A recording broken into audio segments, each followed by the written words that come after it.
enthusiastic thumbs up. Heck, even the ghoulish Mr. Burns would probably love it. Excellent. They've got nothing on us on our weather patio. How about props to the decorating committee? Absolutely, and all the kids have showed up, and the parents, and Kevin Rupert. And have a happy and safe Halloween, everybody. We'll see you back here, sans witch outfits, tomorrow. Have a great night, everybody. See you tomorrow. News 3 at 5 starts right after this.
Right now at 5-1 victim in the hospital, a suspect in custody after a report of shots fired in Rock County. We'll have a live report from Janesville. Plus the latest on the investigation into a former Fort Atkinson pastor who allegedly stole thousands of dollars from Trinity Church.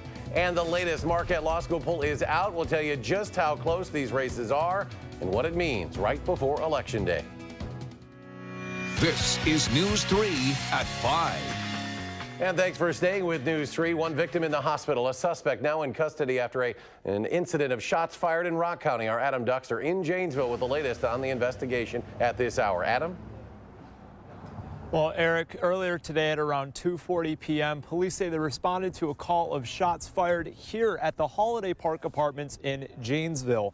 Now, when police arrived to the scene, they found one victim with gunshot wounds, and later police were able to arrest a suspect in relation with the scene. Now, I've been told the suspect was known to the victim, and with the victim being detained, there's no active threat to the public at this time. Earlier today, I spoke with someone who knew the victim personally. Could have been a total stranger, I still would have helped. But knowing the person, I mean, yeah, it's scary. I mean, all the kids that were outside and stuff, it don't matter who it is, you know what I mean? It's scary that on a day like Halloween with all these kids outside, someone is crazy enough to do that in this neighborhood, man. Now, we don't have an update on the victim's status at this time, but police say they are currently in the hospital. And from what I was able to find out from police, they say the victim was coherent and responding back and forth with them as they were loaded into the ambulance earlier today. Janesville police say they will have a press conference sometime tomorrow morning to discuss the scene. As right now, though, the scene is clear, but something we're going to continue to follow up on as we learn more. Adam Duxter live in Janesville tonight. Adam, thank you. Officials have identified the man who was shot by deputies in Dodge County on Friday. Sheriff Dale Schmidt said that 35-year-old Richard Hankey of Beaver Dam was shot after police responded to a domestic disturbance on Walnut Street. Hankey, now recovering, said to be in stable condition. Schmidt said officers reacted to a situation involving a firearm and one officer suffered minor injuries. Police said the Beaver Dam officer who shot the man has been with that department for 17 years. He was placed on non-disciplinary administrative leave pending an investigation into that incident. The department isn't able to release certain information because mental health played a role in the incident. The case is still under investigation. No charges have yet been filed. A local pastor is facing prison time after allegedly stealing thousands of dollars from his church. Our Keely Arthur joins us in the newsroom with a breakdown of this case. Keely? Eric, Brian Angfer served Trinity Lutheran Church in Fort Atkinson for decades. Police now saying in his last 6 years there, he stole the church's money. According to court documents, Angfer stole $13,000 from a church fund intended for the needy. The money was meant to help cover gas money, rent, and utilities. Instead, Angfer used it as a personal bank account, allegedly buying a car, a country club membership, and paying family members. Fort Atkinson police say this happened between 2012 and 2018, a revelation that is tough for this small community. A lot of great things happen in Fort Atkinson, but then we have things like this. And it doesn't make you feel good, and you don't want people to think that this is what Fort Atkinson's all about, because I can tell you it is a great community. Angfer resigned from his position in May after the church caught wind of the alleged embezzlement. Trinity Lutheran officials declined to do an interview today. Now, if convicted, Angfer faces up to 6 years in prison and a $10,000 fine. His next court date, Eric, is November 29th. Keely Arthur in the News Center. Keely, thank you. The suspect in a fatal stabbing from last year has been deemed incompetent to stand trial. Kim Gaeta died after being stabbed multiple times in November of 2017. Stoughton police found 49-year-old Ted Bruno outside the residence with a stab wound. Bruno was determined to be not competent for trial in Dane County Court today. That case was suspended. He was committed, according to court records. Police said the stabbing was the result of an argument between those two roommates. A pair of fugitives were arrested outside of Wisconsin. This is according to the Greene County Sheriff's Office tonight. Deputies say 34-year-old Samuel Schutt was taken into custody last night. Stephanie Retzlaff taken into custody this afternoon by U.S. Marshals. This happened in Toledo, Ohio. Schutt and Retzlaff are suspects in a string of crimes over the past 2 months, including armed robbery, thefts, and bail jumping. Authorities say it is not clear why they were in Ohio. Schutt and Retzlaff are pending extradition from Ohio on felony charges, but officials are waiting on local charges as well. All right, before you send the kids out to trick or treat tonight, looks like a pretty nice night for it. Chief Meteorologist Gary Canalti now in the Weather Center. Gary? That's kind of what I'm thinking, Eric. Skies will be partly cloudy. Temperatures will be very comfortable. As we start out by taking a look at visible cloud track, you can see we've had just some mid and high level clouds today, but plenty of sunshine as well. Doppler track right now free of precipitation. No worries for the trick-or-treaters. Low temperatures this morning started out in the upper 30s in Madison. Temperatures are in the 30s to the north of town. Low to mid 40s from Madison, or south and east of Madison, where there was a little more cloud cover. High temperatures today made it into the upper 50s in most of southern Wisconsin. A few places hit the 60-degree mark, and current temperatures are still very comfortable in the middle 50s across much of southern Wisconsin. As far as the forecast for the trick-or-treaters, temperatures should drop to the lower 50s by 6 p.m. and into the upper 40s by 8 p.m. with partly cloudy skies. Very nice for the trick-or-treaters. Temperatures by tomorrow morning will drop into the middle 30s. Look for a partly sunny day tomorrow. Just a little cooler, though, with a high temperature of 52. That's your first alert forecast. Gary, thank you. Talk about down to the wire. New numbers out today show the race for governor in Wisconsin is tied. That new Marquette Law School poll, the last one before Election Day. Political reporter Jess Karp joins us to tell us just how close this is. Jess? Well, yeah, Franklin says this particular poll had an unusual outcome, that the exact same number of voters chose both Walker and Evers in the polling done last week. In this last Marquette poll, Republican incumbent Scott Walker and State Superintendent Tony Evers are tied at 47% support in this race. Walker had a 1-point lead in the poll earlier this month. Check out how this race has changed over time. The first poll in June, Evers led by 3, and we've bounced back and forth in who led. Now we are down to the wire. So I think, in effect, this just reinforces for everyone that a tight race means that both campaigns are deeply focused on how do you get those voters that support you to go to the polls. That turnout game, though, may not be the same issue in the other two top statewide races. In the race for U.S. Senate, we're still looking at a wide margin. Democratic Senator Tammy Baldwin holds an 11-point lead over Republican challenger Leah Vukmir. For Attorney General, incumbent Brad Schimmel leads challenger Josh Kaul by 2 points. But note here that 7% of voters still don't know who they'll vote for.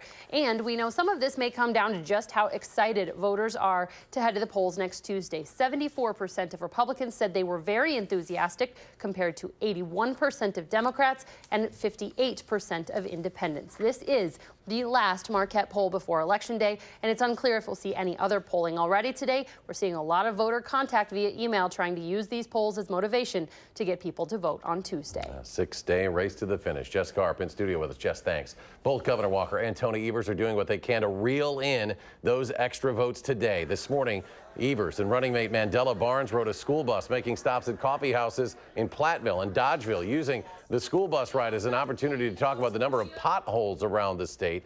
Meanwhile, the governor was in Beloit this afternoon touting the state's low unemployment rate at a manufacturer in Beloit. In light of the news that President Trump is criticizing Speaker of the House Paul Ryan for sharing his opinion about so-called birthright citizenship, we asked the candidates for governor whether they support this process. Evers called it a diversionary tactic. The governor says it is a federal, not a state issue.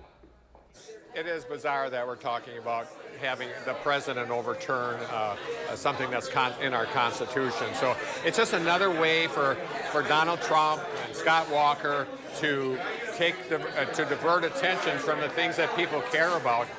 I think that's a question you should ask. People running for federal office, that's a federal issue, and I'm focused on the issues governors have to do with their jobs, the economy, schools, all things that we've done better than Tony Evers has in the future. We also learned today Evers started receiving security protection from the State Patrol after a Barron County man made a Facebook post about Evers. We asked Evers about that today. He referred us to the State Patrol. The governor told us the State Patrol verified there was no threat to him, but he says he and his family have been targets of many death threats in the past. A new report shows the number of adults in Wisconsin prisons reached a record high last year. The Wisconsin Policy Forum released a report today that found a record 23,687 people were incarcerated in state prisons in 2017. That's up 2.3% from 2016. The report says the State Department of Corrections 2019 to 2021 budget request projects the population will grow by another 5.7% by 2021. The agency wants an additional $149.4 million to handle the influx. That would bring the DOC's total annual spending to $1.4 billion by 2021. The report attributes the growth to truth in sentencing laws and more inmates serving time for violent crimes. The Madison Metropolitan School District has passed the current school year's operational budget despite a protest that forced them to end a meeting earlier in the week. Members from a group known as Freedom Inc. shouted their concerns about having educational resource officers in schools during the school board meeting Monday night. That prompted Board President Mary Burke to adjourn the meeting before a vote could be held on the $415 million budget. The board rescheduled Monday's vote for today. The board approved the 2018 to 2019 operational budget, which included keeping those educational resource officers. Board member James Howard said although the board approved the EROs, it's still subject to further discussion. The Wisconsin Badgers basketball team is already experiencing a bit of a setback, and the season hasn't even started. Redshirt sophomore forward Aleem Ford suffered a knee injury during practice, underwent surgery today. He'll be out indefinitely, but is expected to return to the Badgers later in the season. He appeared in 33 games last year, shot almost 41% from behind the arc. The Badgers will open up the regular season Tuesday against Coppin State at the Kohl Center. Tip-off set for 7 p.m. 11,000 tons of phosphorus-soaked sediment has been removed from a portion of Dorn Creek. It's part of the first phase of the county's Suck the Muck program. 3 to 4 feet of sediment was removed from the bottom of this 2.7-mile stretch of Dorn Creek northwest of Lake Mendota. That sediment removed contained 75,000 pounds of phosphorus, which would have been a major contributor to algae growth in the lakes. The sediment removal will help restore Dorn Creek's natural habitat and will block phosphorus from leaching into Dane County's chain of lakes. We get the benefits of the enhanced beauty, the reduced phosphorus, and the habitat restoration from this very boots-on-the-ground project. Suck the Muck, a $12 million initiative introduced by Parisi in his 2017 county budget and implemented by the county's Department of Land and Water Resources to clean up a total of 33 miles of streams that feed into the lakes. More to come on News 3 at 5. Up next, a reality check on an attack ad against candidate for Wisconsin Attorney General Josh Kaul. And on Wall Street, the markets continue to surge up. The Dow back up another 241 points. The Nasdaq ended 144. The S&P jumped 29. We'll be right back.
In the race for Attorney General, there are new attacks on a prosecutor's record. This time, they're against Democratic challenger Josh Kaul. Political reporter Jessica Arp takes a look at who's behind those claims in tonight's Reality Check. The lobbying arm of the state's business group, WMC, launched an ad this week going after the record of attorney Josh Kaul when he was a federal prosecutor. In Baltimore, Josh Kaul went easy on dealers trafficking huge amounts of cocaine, heroin, and opioids. One international kingpin facing life only got 10 years. This needs clarification.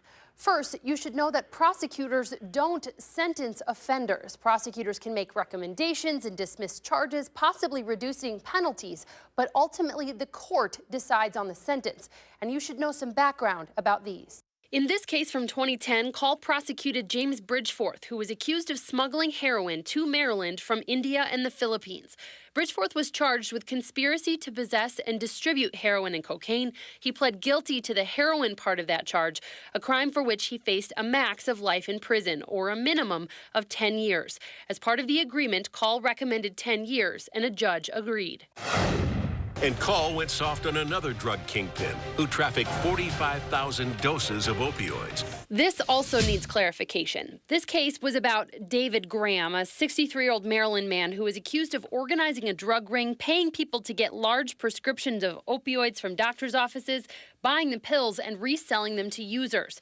He was charged with 2 counts of conspiracy to possess and distribute multiple drugs. He pleaded guilty to 1 count, the other was dismissed. Kaul was part of the team prosecuting Graham. Graham was facing a max of 20 years. It's unclear what prosecutors recommended here, and Kaul's campaign said he could not comment on sentencing. Graham was sentenced to 8 years in prison. For reference, his co-conspirator went to trial and did not take a deal and was sentenced to 10 years. I'm Jessica Arp with this News 3 Reality Check. And if you have an idea for a reality check, send it to us at realitycheck@channel3000.com. The all-important Halloween trick-or-treating forecast. Gary Canalti joining us from the backyard patio with the latest before you send the kids out. Gary? They're looking very quiet out there. Just a little more cloud cover right now, but should not make any difference. Not looking for any rain for this evening. Let's start out by taking a look at visible cloud tracking. You can see those clouds thickening up just a little bit, but we'll look for partly cloudy skies. Updated the haunted house forecast. About 51 degrees expected by 6 p.m., 49 by 7 p.m., and 47 by 8 p.m. with partly to mostly cloudy skies. Actually looking pretty nice there. 8 to 14-day temperature outlook from the Climate Prediction Center calling for near normal temperatures and near normal precipitation, but the new monthly outlooks are in.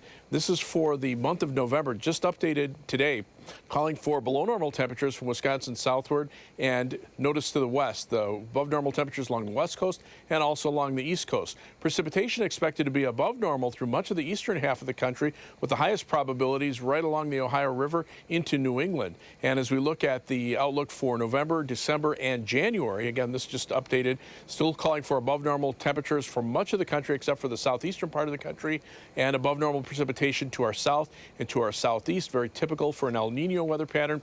Below normal precipitation over the Pacific Northwest, and equal chances across our part of the Midwest. Live view from the Queen Bee Radio Skycam in Platteville. Skies are mostly cloudy over southwestern Wisconsin. There are a few breaks in the clouds from time to time. The live view from the WISC Skycam showing a little more cloud cover here as well. Edgewater Skycam downtown Madison showing mostly cloudy skies downtown. Our high temperature for this Halloween, and very nice, 58 degrees. The low temperature, 38, so a little bit above the averages of 52 and 34. Right now we're at 55. Skies are mostly cloudy, winds out of the west-northwest at 8 miles per hour. Low temperatures this morning were generally around freezing north of here. Cloud cover kept our temperatures up to 38 in Madison. We didn't clear out until about 8 a.m. That low temperature actually was just at 8 a.m. this morning. So the south and east temperature stayed in the 40s overnight. Current temperatures are mainly in the 50s across the state, with a few upper 40s up in the northern portion of Wisconsin. Upper level winds, though, still from the southwest across Wisconsin. Cooler weather is to our north and west, but with those upper level winds out of the southwest, it'll take a little while for the colder weather to start heading in our direction. But notice those upper level winds too from southwest to northeast, taking the moisture from Texas through the Ohio Valley and keeping it to our south, so our weather will stay quiet over the next couple of days with generally dry conditions. And as we zoom back into Wisconsin, you can see the nearest precipitation of any consequence about as far north as St. Louis. There's a cold front that came through here yesterday, now approaching the Ohio River. A second front has become stationary up in the northern part of the Midwest. Eventually, as that drops southward, our temperatures will turn a little colder over the next couple of days. Temperatures mid-50s here, some 40s and 30s to our north and west. Will be a couple degrees cooler for tomorrow, probably a couple of degrees cooler still on Friday. You can see we'll look for partly sunny skies for tomorrow with northeasterly winds. Temperatures will be in the lower 50s. As we head into Friday, you see a little more in the way of cloud cover, and that'll keep high temperatures in the upper 40s. Our forecast for tonight, partly cloudy, a little colder, low temperature eventually dropping to 35 by morning. Tomorrow, a little cooler than today, high temperature at 52 with partly sunny skies. On future track, look for temperatures to drop off into the middle 30s by early tomorrow morning. High temperatures tomorrow topping out in the lower 50s thanks to those northeasterly winds. For tomorrow night, temperatures will drop to around freezing, and then as we look into Friday, maybe a little more cloud cover. Right now, it looks like it'll stay dry. High temperatures eventually reaching the upper 40s. The 7 to 10 day forecast calling for temperatures to remain on the cool side for Saturday. High temperatures will be in the upper 40s. Now, rain showers will develop from Saturday night into Sunday and Sunday night, and then return Monday afternoon into Election Day Tuesday. Notice Tuesday, 46 for a high, and then we'll turn colder with rain showers, maybe mixing a little snow before ending Tuesday night. The end of next week looking very chilly with high temperatures only in the low to mid 40s. As we take a look at first alert traffic, things right now a little slow on the Beltline. That's the live view. This is actually at Wisconsin 30 at Stoughton Road. But on the Beltline right now, we're seeing delays in the eastbound direction from Monona Drive back almost to Whitney Way. Westbound delays start around Fish Hatchery Road going back toward John Nolan Drive. Almost a half-hour commute right now on the eastbound Beltline from University Avenue to I-3990. 20 minutes going back in the westbound direction. Right now, 28 minutes down to Janesville on I-3990, 18 minutes to Sauk City on US 12, and 18 minutes to Sun Prairie on East Washington Avenue and US 151. That's your first alert traffic. All right, Gary, thank you very much. Still ahead on News 3 at 5, why the President and the Speaker of the House, Paul Ryan, are disagreeing about U.S. birthright citizenship. That's next at 5.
Welcome back. President Trump is defending his idea that he can end U.S. birthright citizenship. Today, the president went after House Speaker Paul Ryan of Janesville, saying one of the top Republican leaders in the president's party, quote, knows nothing about birthright citizenship and should be focusing on holding the majority in the House of Representatives rather than giving his opinions on the issue.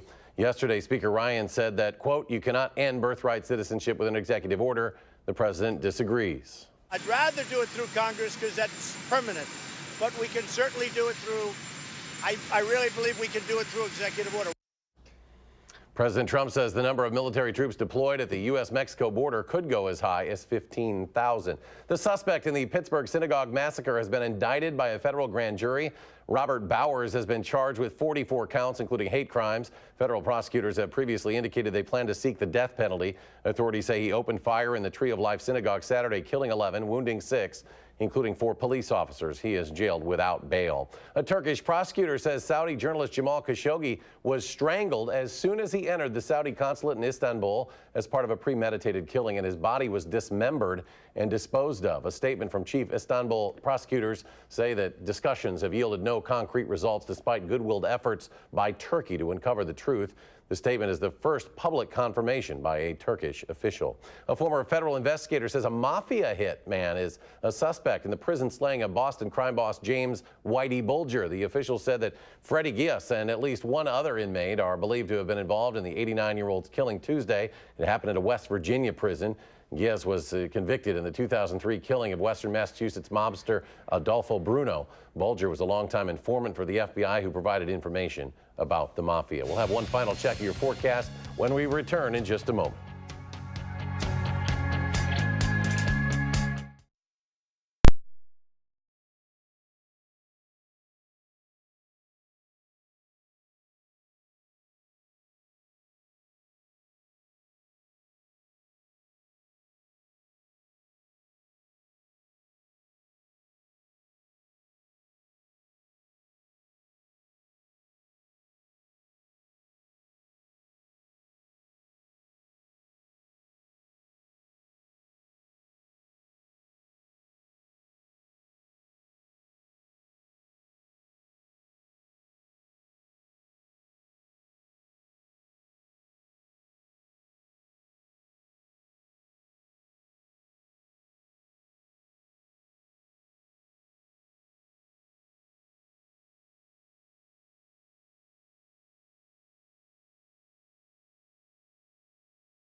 Let's go to Gary. One final check of the forecast. Now, a lot of people heading the kids out tonight. Yeah, very comfortable out there right now. Temperatures are in the middle 50s here in Madison right now, 55 degrees. Trick-or-treat forecast, probably 51 by 6 p.m., upper 40s by 7 p.m., and 47 by the time most of the trick-or-treating is done at 8 o'clock, and those skies should be partly cloudy. Tomorrow, 52 for a high, 48 on Friday and Saturday, some rain early next week, and even chillier weather for the end of next week. Gary, thank you very much. Thanks for joining us for News 3 at 5. We're back in 30 minutes for News 3 at 6. CBS Evening News coming your way next.